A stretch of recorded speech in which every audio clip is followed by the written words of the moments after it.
as soon as you can legally talk about it, you want to start engaging people. The best thing to do is have FAQs, frequently asked questions. Sit down with your team and the team of leaders and say, what do we expect to be asked, and on both sides, and actually have written answers that are available for your leaders to refer to. If not, they're going to fill in the blanks with things that are not necessarily true or right. I mean, they've good intentions, but you want to make sure the messaging is the messaging that you want to put across about what's happening. And that's a huge piece of it. Good morning, HR. I'm Mike Coffey, and this is the podcast where I talk to business leaders about bringing people together to create value for shareholders, customers, and the community. Please follow, rate, and review Good Morning HR on Apple Podcast, Stitcher, Spotify, or wherever you get your podcast. You can also find us on Facebook, Instagram, YouTube, or at goodmorninghr.com. Businesses acquire or merge with other companies for a variety of reasons. Maybe to add technology or key skills to their own portfolios, diversify into other markets, or simply increase their own market share. In 2022, around $2 trillion was dedicated to M&A activity. However, many, if not most, of those deals will end in financial failure. According to Harvard Business Review, between 70 and 90% of mergers and acquisitions fail. While those failures are sometimes related to product or strategy, more often the failures boil down to people issues. Whether there are conflicting company cultures, clashes of leadership style, diminished employee engagement in the acquired company, or a host of other issues, it often boils down to individual contributors' expectations, commitment to the new organization's mission, if they even understand it, and sense of security heading into the future. There can also be negative impacts on the people and culture of the acquiring company, particularly where incumbents are concerned that newcomers may displace them or move ahead of them in the corporate hierarchy. Joining me today to discuss the people piece of the M&A process is my friend and mentor, Diane Gallo. Over her career, Diane has leveraged her business and people acumen to the benefit of both public and privately held companies, particularly in healthcare, but also in the retail and tech space. More recently, she was Senior Vice President of Human Resources for McKesson Specialty Health, an $18 billion business unit of McKesson Corporation. Today, Diane brings her 40-plus years of experience to her coaching and consulting practice clients in multiple industries through Houston-based Diane Gallo and Associates. On a more personal note, around 30 years ago, Diane plucked a know-it-all, wet-behind-the-ears HR generalist out of a small hospital HR department and invested her time in developing and mentoring him and, when necessary, kicking me in the ass.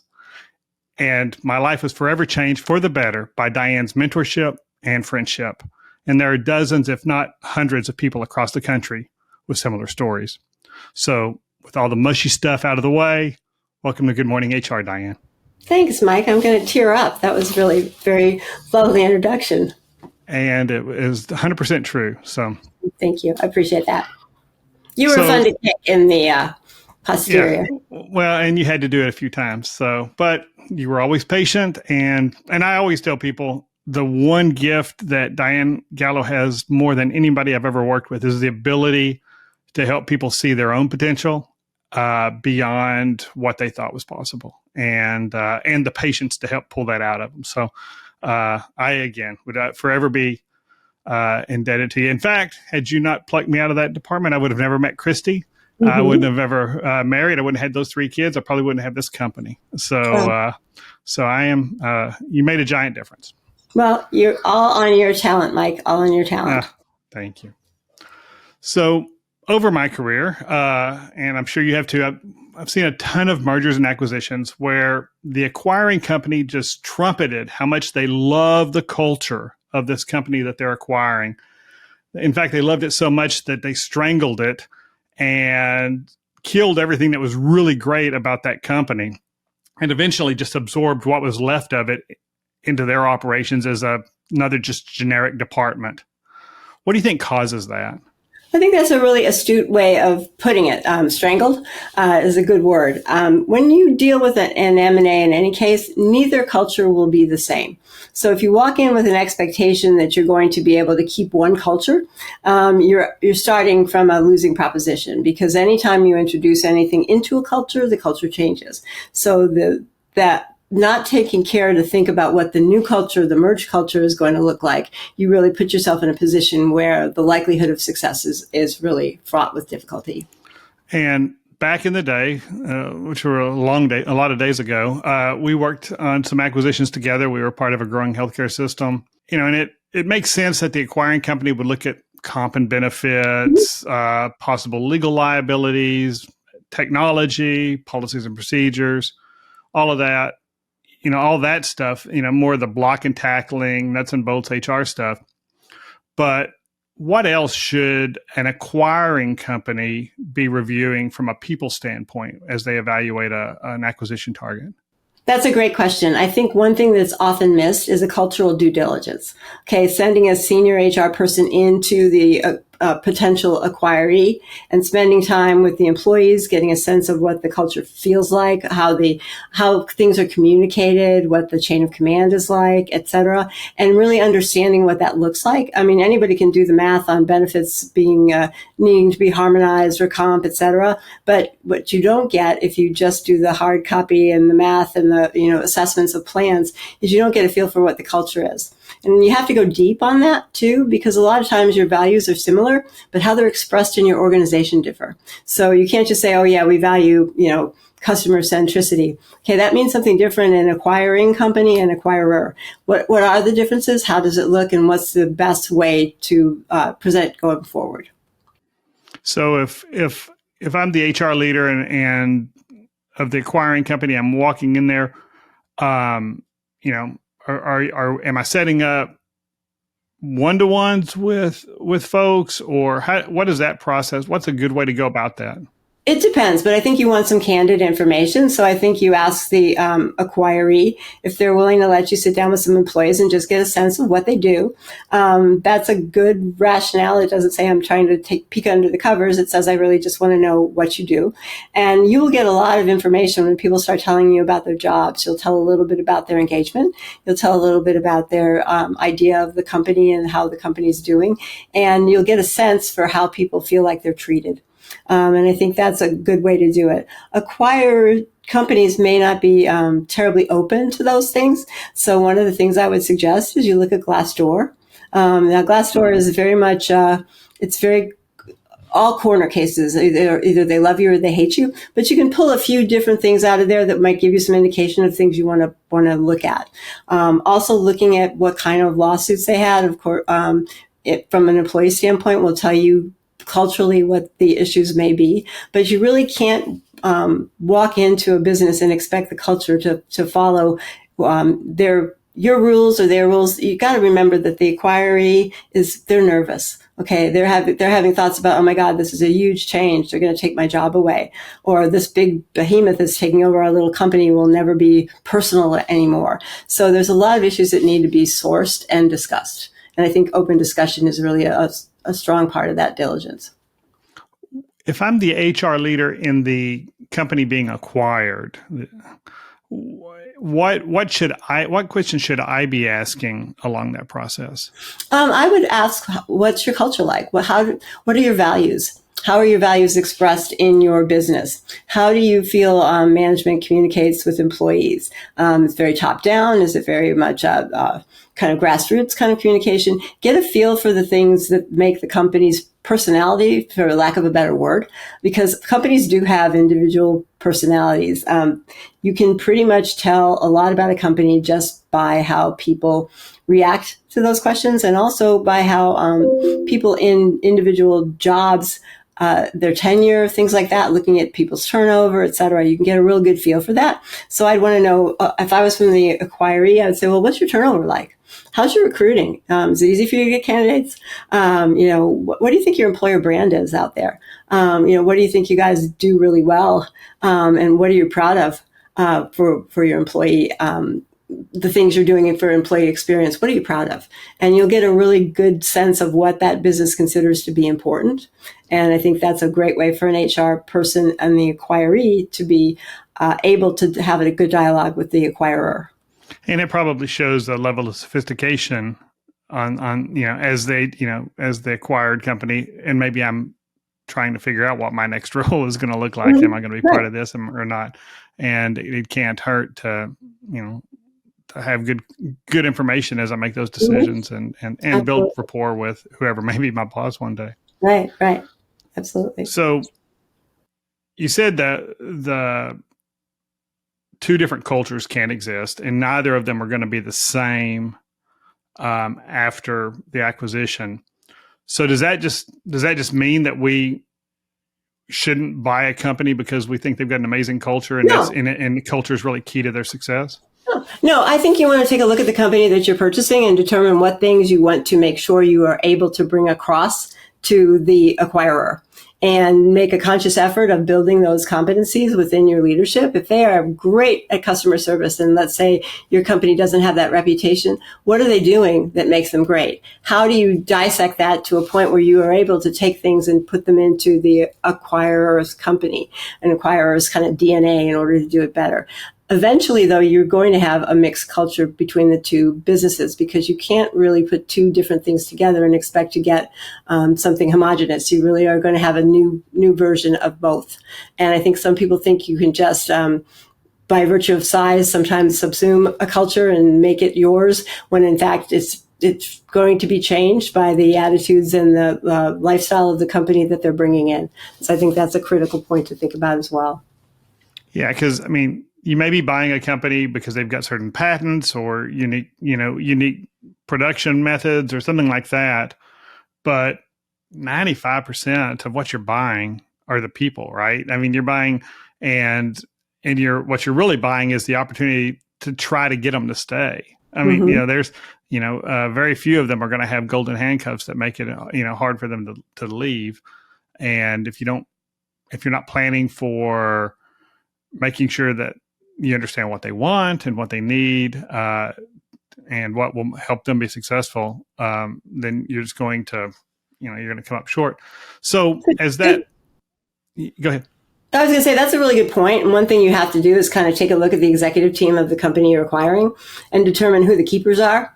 There's going to be some that will not fit in your culture. If you're acquiring a very entrepreneurial company and you are more of a bureaucratic company, you can bet you're going to lose those entrepreneurial leaders. And probably that's not necessarily a bad thing long term, but you want to think about putting in retention packages and things that the knowledge won't go with them quickly, because that is critical. But you'll also see other people that may need to have some sort of incentive to be around for a certain period of time, and others that you want to not incent to be around for a certain period of time based on the fact that they're redundant, et cetera. So you can kind of take a look at the whole team and determine who are the ones you want to pay special attention to. Much like you pay special attention to high potential employees, you kind of disproportionately give them opportunities so that they can exercise that potential. Same here.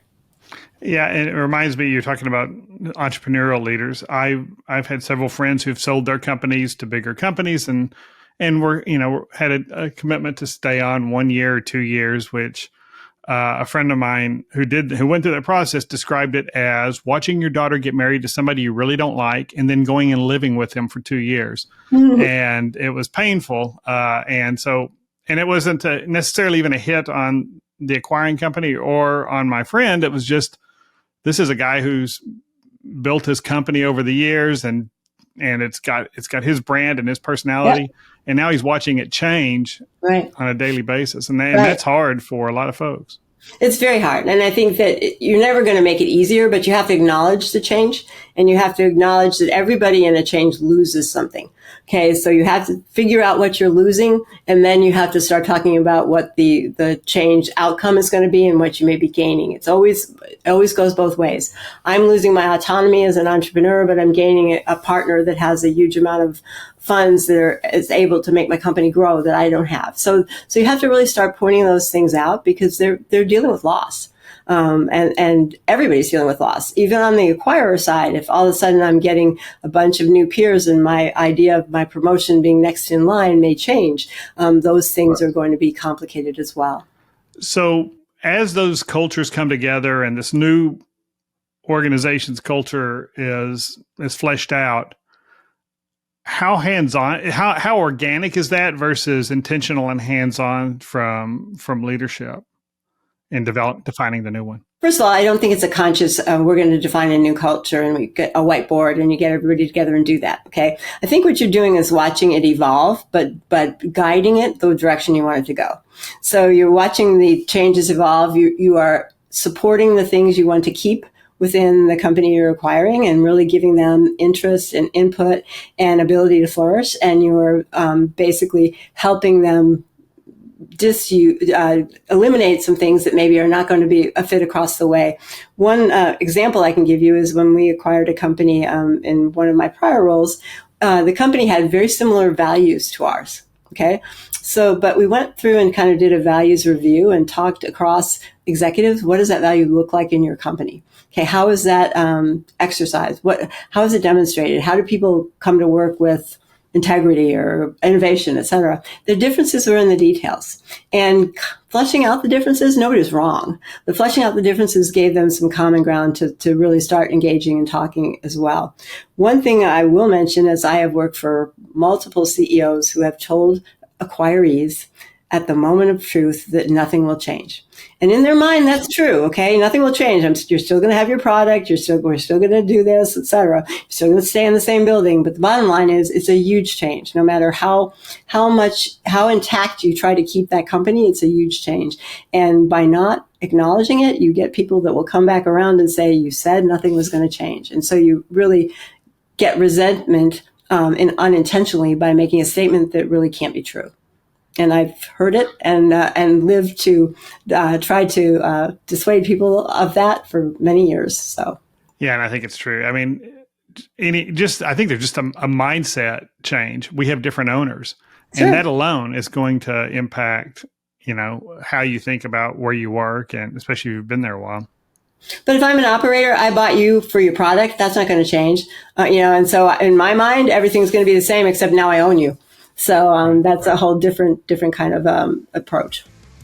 And let's take a quick break. Good Morning HR is brought to you by Imperative, premium background checks with fast and friendly service. If you're an HRCI or SHRM certified professional, this episode of Good Morning HR has been pre-approved for 1/2 hour of recertification credit. To obtain the recertification information, visit goodmorninghr.com and click on Recert Credits. Then select episode 82 and enter the keyword Gallo. That's Gallo.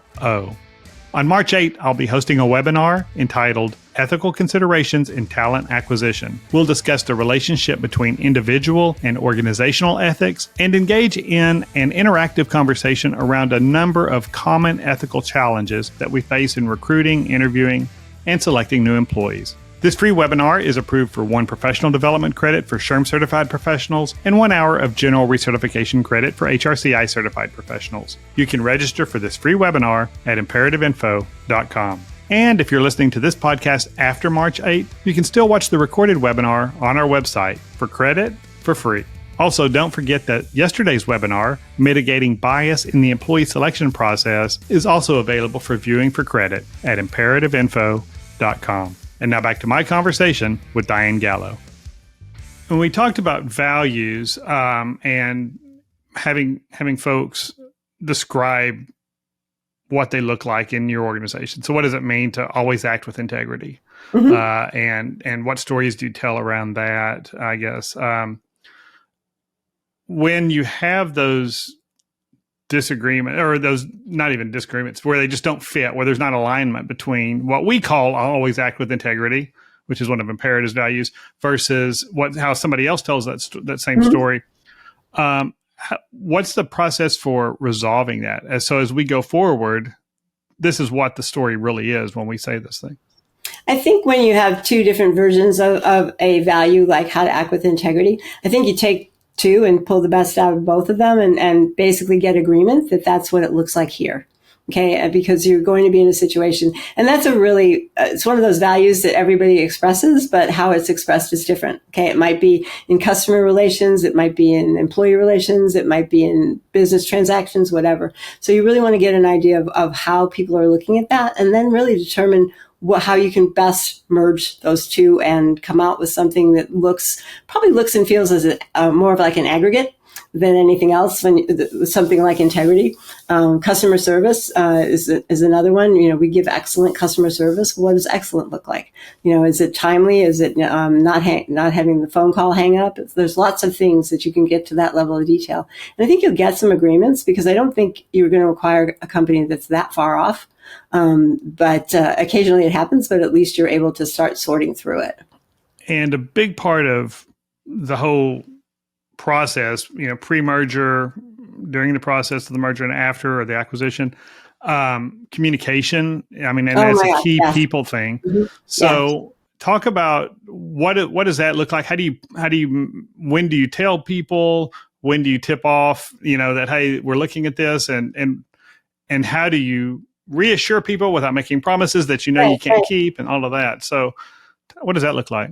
Well, first of all, that's a really good point. You can't keep secrets very long. Once the transaction is happening, you can bet it's being talked about. So as soon as you can legally talk about it, if it's a stock issue or insider issue, you may not be able to talk about it. But as soon as you can legally talk about it, you want to start engaging people. The best thing to do is have FAQs. Frequently asked questions, sit down with your team and the team of leaders and say, what do we expect to be asked, and on both sides, and actually have written answers that are available for your leaders to refer to.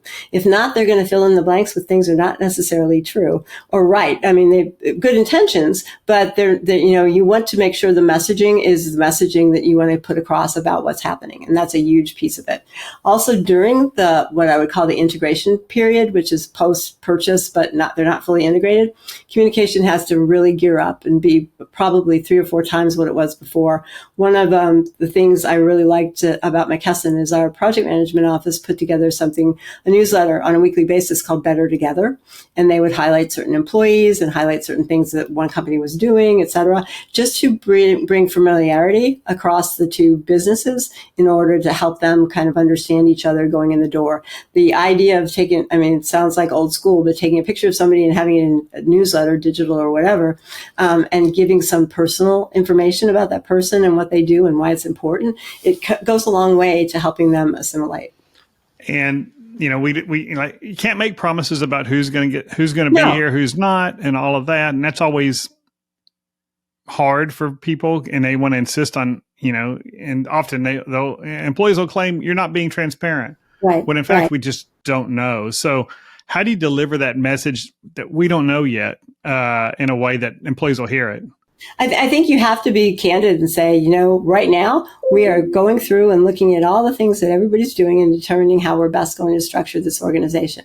I would just suggest to you that you continue to do your job well and watch things as they evolve. Nobody has a secret list. People have accused me of having a secret list of who's going to go and things like that. Nobody has a list anywhere. They're not putting names on it, who's naughty and who's nice, that kind of thing. They're basically trying to figure out what the organization looks like. And then once the organization is complete, then they staff it. You really don't figure out how the staff is going to look until you know what you want to do.